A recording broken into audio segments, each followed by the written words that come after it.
Kilo yarımətdən atxod çıxan budur. Max 150-200 qramdan artıq çıxmalı deyil. Aydındır. Maksimum səliqəli atxod çıxarmırıq yəni. O boyda ətin bundan çox atxod ola bilməz. Yəni qeyri-profesional yaxınlaşmır yeməklərə. Bundan artıq atxod bizim ziyanımızdadır. Aydındır. Hamı doğradıqlarını saxlasın əlinin altında. Ayxan zəhmət olmaz. Çək bir doğranış qaydalarını öyrənsinlər. Görürsünüz nə qəşəng səliqə ilə doğrayıb ağzımıza yerləşə biləcək qədər doğranılır. Nə nazik, nə qalın.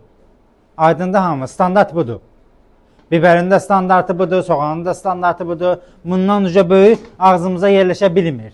Bilmirsə, yəni üzr istəyirəm. Yemək yeyəndə ağzımızın kənarından çıxırsa, o uca mədəniyyətsizlikdir.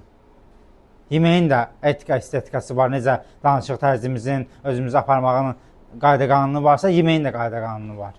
Aydındır. Masada əyləşməyin də qayda qanunu var. Masada oturdun, dirsəklənməməlisən stola. Maksimum biləyindən arxaya. Maksimum biləyin 2 dənə əl bağmaqla keçməlidir qabağa yəni. Aydındır. Yaslanım, yıxılım, stol, elə şey yoxdur. Oturdun yeməyə, maksimum bu. Aydındır. Biraz oturuşumuza, duruşumuza fərqi yoxdur. Qızda olanını biraz diqqət eləməliyik. Təmizliyimizə fikir verməliyik. Ekstra qıraqdan adam gəlib deməməli. Saçıvı yığışdır, çolkavı yığışdır, dırnağını səliqəyə sal, üstü başı təmizlə, ayaqqabı təmizlə. Sən aşbazsansa standart insanlardan seçilməlisən.